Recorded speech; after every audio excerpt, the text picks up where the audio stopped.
Well, good afternoon, everybody. Thanks for being here today. And for those of you who are listening online, I want to start with some updates. As you know, Aaron Gunchus was executed on March the 19th. I was present along with the Attorney General. The victim's family, as you know, had been waiting for justice for decades for their brother and son and family member. I remain committed to doing what's necessary to make sure that victims' families get the closure that they deserve. But I'm getting a lot of questions from the media on who is next. And we believe that one of the possible individuals, I don't have the list, that would be up to the Attorney General at this time. We believe that one of the likely people to be next is Richard Jerf. Now, if you've been in Arizona a long time, you might remember this case. If not, he's one of 22 inmates currently on death row who has exhausted all of his federal and state appeals. But there's a lot more about that individual that I want you to understand. In 1993, Richard Jerf went to the home of the Lunas and he forced his way in at gunpoint. He zip-tied and gagged the mother and her 5-year-old son. Several hours later, he subdued the 18-year-old daughter. He gagged her, he raped her, he stabbed her, and he slit her throat, killing her. An hour later, when the father, Albert Luna Sr., got home, he handcuffed the father to a bed and hit him repeatedly with an aluminum bat. When Jerf realized that Mr. Luna was not dead, he stabbed him and ultimately shot him 6 times. At different times through this ordeal, he said to the mother, "Do you want to watch your son die, or do you want him to watch you die?" He then shot and killed the mother and the 5-year-old. But before doing so, he made sure that she knew that her daughter and her husband were also dead. His actions on that day were pure evil. In 1996, Mr. Jerf was sentenced to death for the murders of those 4 members of the Luna family. He tried to avoid the death penalty by pleading guilty, but it did not work. A judge imposed the death penalty. It has now been 29 years since that death sentence was handed down, and the Luna family deserves justice. I am confident that the Attorney General will continue to seek death warrants on inmates who have exhausted their appeals, and I will continue to monitor this situation. Now, shifting to one of the legislative issues we've been closely monitoring, which is the mandatory reporting of child physical abuse, sexual abuse, and neglect. On April the 7th, Senate Bill 1437, which we worked on with the legislature, was signed into law. And I'd like to thank Senator Karen Warner for her efforts on this. It expands and clarifies who is legally required to report suspected abuse, neglect, or physical harm to children. To be clear, if you are a mandatory reporter, and that includes all school personnel, including now under this law, it will include school board members, you must make a report to law enforcement or Arizona Department of Child Safety. The report cannot merely be made to a school resource officer or a school safety officer. The report must get to the law enforcement agency that has jurisdiction over the crimes and to the investigative unit within that law enforcement agency. Also, to be clear, a school principal can't just take care of it by referring it to the SRO or SSO. They can't consult the parents to see if the parents want the police called. The parents are mandatory reporters too. School personnel must immediately make the direct report to police or DCS or both. Recently, my office has received far too many reports where what has happened is a school administrator has referred it to a school resource officer or a school safety officer. And let me be very clear. Those people have very hard jobs, and I respect the jobs that they do, but it is outside their lane to investigate allegations of child sexual and physical abuse and neglect. That needs to be done by trained detectives. There were cases that we could not pursue because of the way the investigation was conducted, or worse, not conducted. Now we have a law that clarifies the exact procedure that has to be followed so that we can advocate for and protect these kids. Another priority for us is Preston's Law, and that's named after Preston Lord. It's also known as House Bill 2611. When the first cases of teen violence came to our office in late 2023, it was quickly clear to me that the law was not where it needed to be in terms of what was being done by these groups of kids. The law as it currently stands says this: unless there is serious physical injury or a weapon or a broken bone, these assaults are Class 1 misdemeanors. My office was able to charge it up to a Class 6 felony, which is still the lowest level of felony, by making the argument that the victim's ability to resist was impaired because he or she were so surrounded by others that they could not resist or escape. But even a Class 6 felony after trial can be redesignated down to a misdemeanor. So Preston's Law changes that. It targets the swarming behavior that we are seeing, multiple individuals ganging up to attack one person.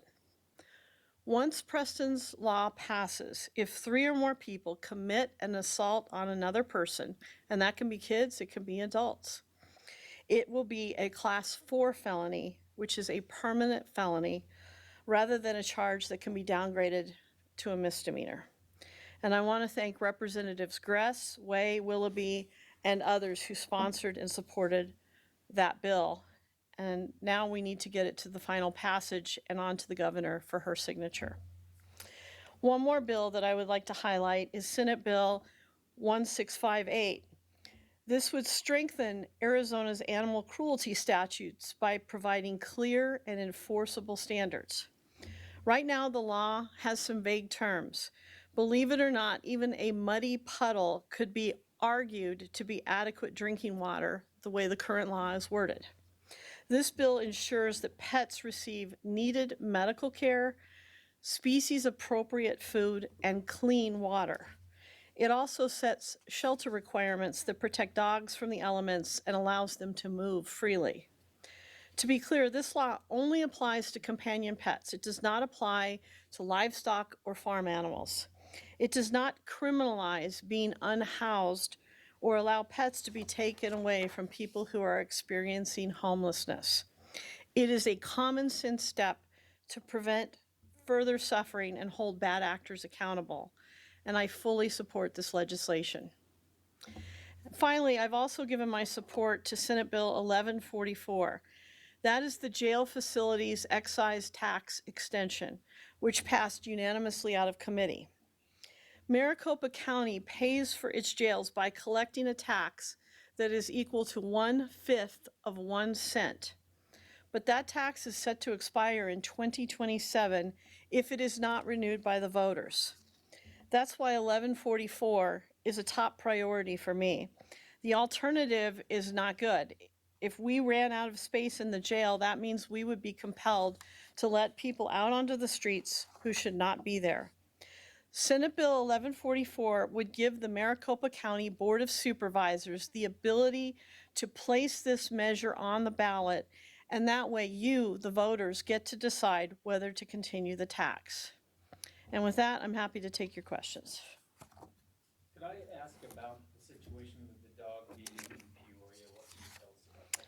Yes, we have received the submittal for that, and you're referring to the Chihuahua, and it is under review right now. My understanding is that the recommendation from the police department was felony animal cruelty. Mm-hmm.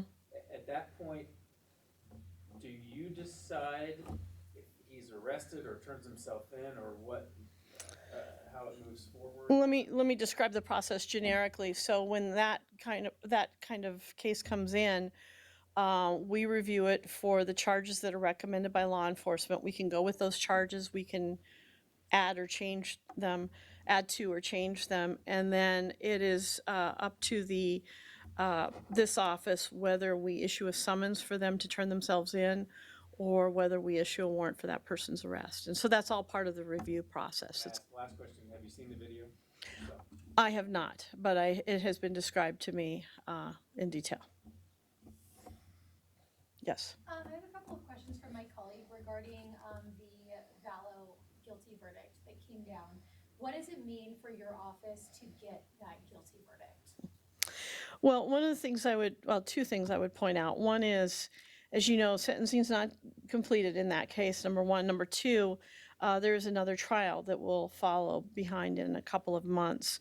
So I don't want to talk too much about it. But what I would say is this: having watched portions of the trial and been briefed on it daily, I am extremely proud of the way that the prosecutor, Trina Kay, conducted herself and the efforts of the team that she led to get the conviction and get justice for the family. And then a couple of follow-up questions for you on that. Will the approach taken in this case change the approach at all for the next murder conspiracy trial that is coming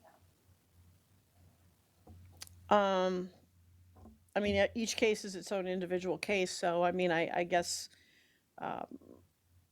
we'll adapt to that as the charges are and the evidence is. I guess after seeing how her approach to her own defense. Yeah, I mean, Trina Kay is an extremely experienced prosecutor, and I'm sure she'll make the right call on that. And then last question, I know there have been a lot of people that have wondered why all of this is necessary in light of her convictions, her previous convictions in Idaho. Many have asked how much money the prosecution of Lori Vallow has cost here in Arizona. I don't know if you have an answer to that, and if so, if you can also expand upon why it is necessary to continue down this path. Well, we don't keep billable hours like a law firm does. We're, salaried employees. And so, cost is not something that I can just give you a number to a case. But what I would say is this. If it was your loved one who was killed, would you be okay with Rachel Mitchell saying, somebody else got her for something else, so we're just going to ignore that?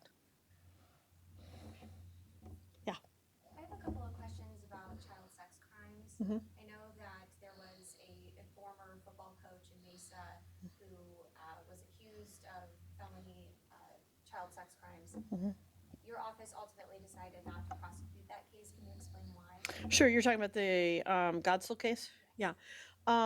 In order to prove that type of offense that was submitted, you have to show that there was an agreement to have sex. That actually did not happen in this particular case. There was no actual agreement or exchange agreed upon.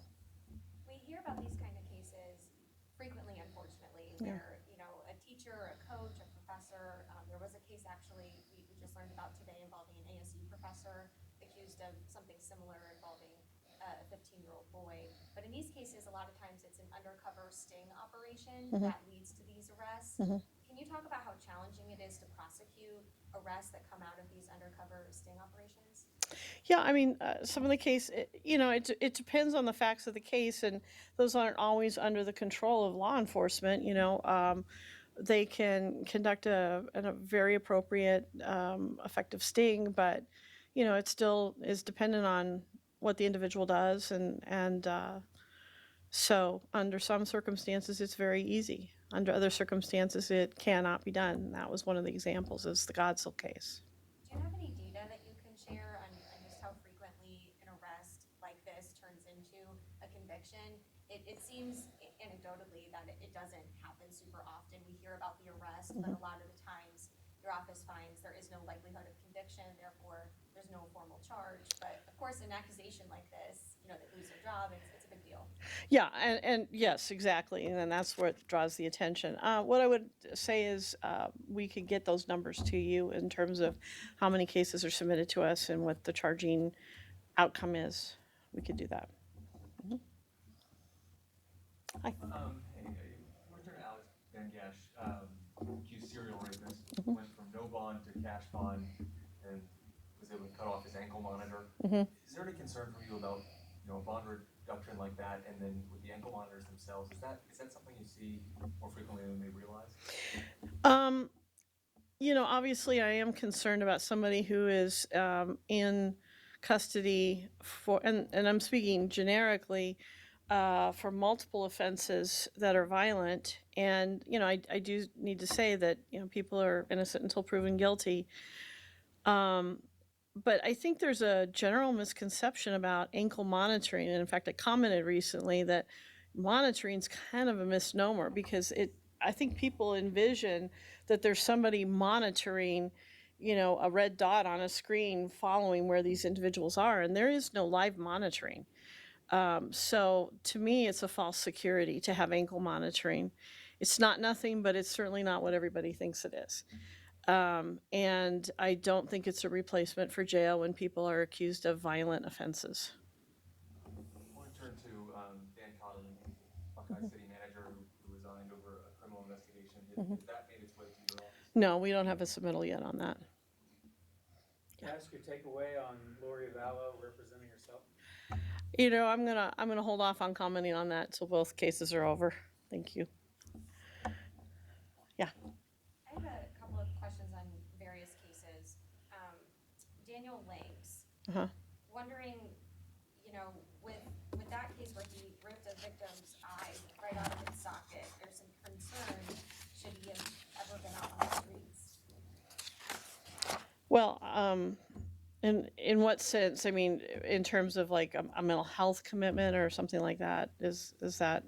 Yeah, or should Yeah. should something have been done, sooner? Yeah, it's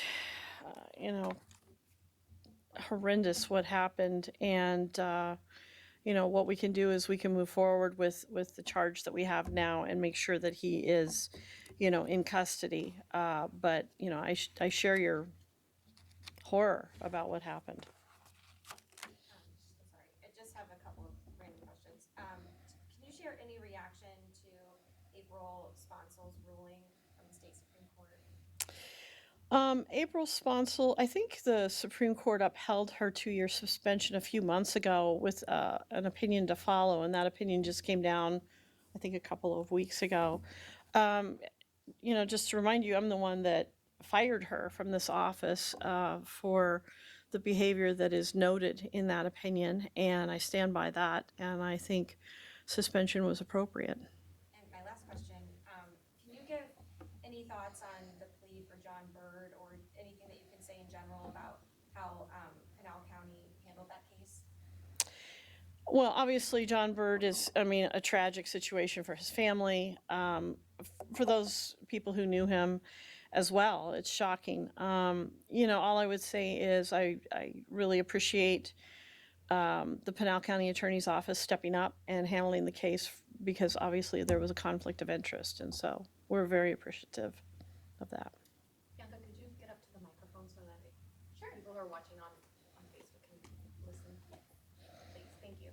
I have just a couple of questions about additional cases now as well. I want to ask you about the Cujo Young case. That's the gentleman accused of robbing Mercedes Vega at gunpoint a couple of years before she was murdered. At this point, there have been 16 delays or continuances or changes of attorneys and counsel. The defense filed another motion recently in an effort to delay the case once again. The family called me last week on the anniversary of their daughter's death saying they feel helpless at this point, that they feel like this defendant is just taking advantage of the system. How can you respond to a family in that position? I can't even imagine what they're going through. I mean, first of all, to lose their daughter, and then to feel like the system is not working for them. Delays are frustrating for us as well. What I would say is we are, committed to hang in there to make sure that justice is served in this case, and we're working with them, and we'll continue to work with them to make sure that that does happen in their daughter's case.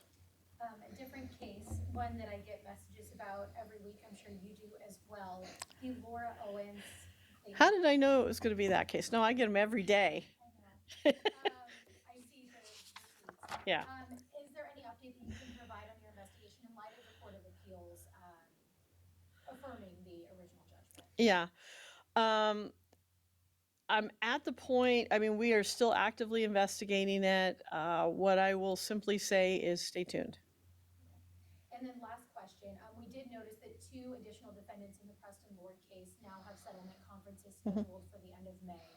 Are you able to provide any information about what led to the scheduling of those settlement conferences? In reading the complex case management reports, it looked like your office had not been extending plea agreements, but they may have been requested from the defense. Anything that you can share on that process?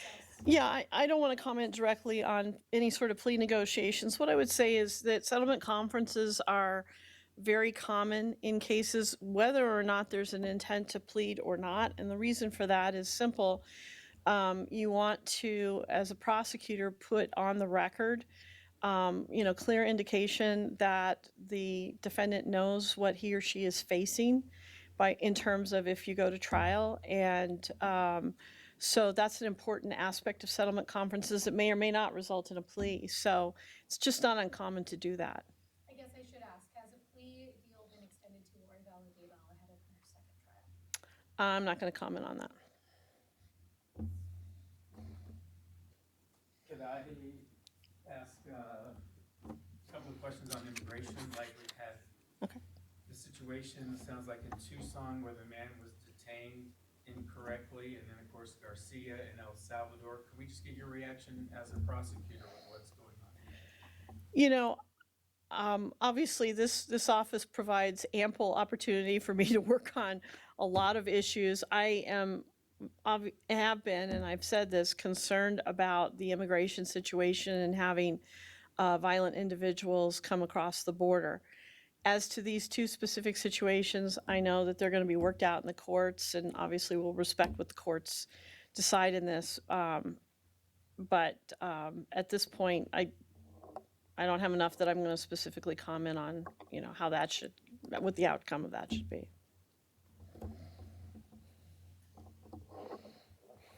Just a couple different cases as well that has to help. Joseph Zavala, civil prosecutor, there's a video that we've seen now where it looks like he's been hit in the head over and over again by officers. We've had folks reach out wondering if officers could face any charges or investigation in that case. And I guess when you see a video like that, how do you continue a prosecution against someone who may have been the victim of what looks like an attack just from the video that we've seen? Well, I've watched the whole video, so and I am aware of the entire context of that encounter. I know that there is an investigation being conducted in terms of the police officer's actions on that, and if we get a submittal on that, we will review that as well. That's how I would respond to that. And then Jacob Moore, sentenced last week after hitting joggers in Mancuso last year. Some look at that 4-year sentence after hitting and killing someone and leaving the scene.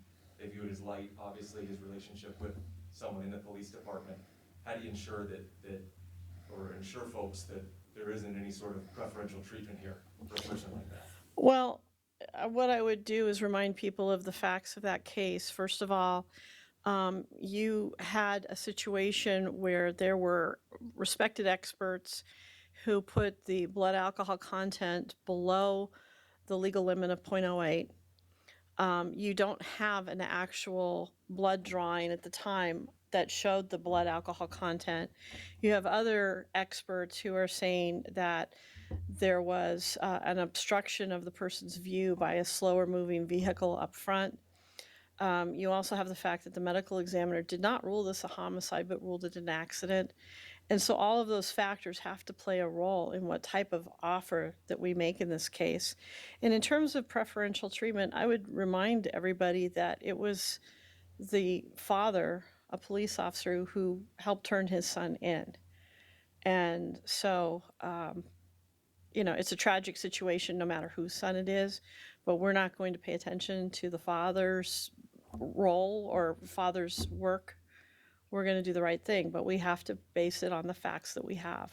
And just to follow up on that, because we understand that the father may have worked with the vehicular crimes unit, is there anything that has to be done to limit any relationships you may have with folks in your office? If there are any situations where an attorney feels like he or she cannot work the case because of that relationship, keep in mind, as somebody who worked in sex crimes for years, I didn't know every single detective who worked in sex crimes. Then we will take those actions to wall that person off. And that's one for me. I understand there's the Senate bill moving forward. The victims of certain crimes can now get free police reports and video through your office. I guess just an explanation of how that works and how important that is for you to provide that to the victims and their families. Well, actually, it's interesting because that's really a duplication of what they already had, which was the ability to go to police agencies to get that. So we were concerned that it would cause additional effort that was duplicated. However, the legislature passed it, the governor signed it, we're going to abide by it. Anything else? Okay. Have a good day, everybody.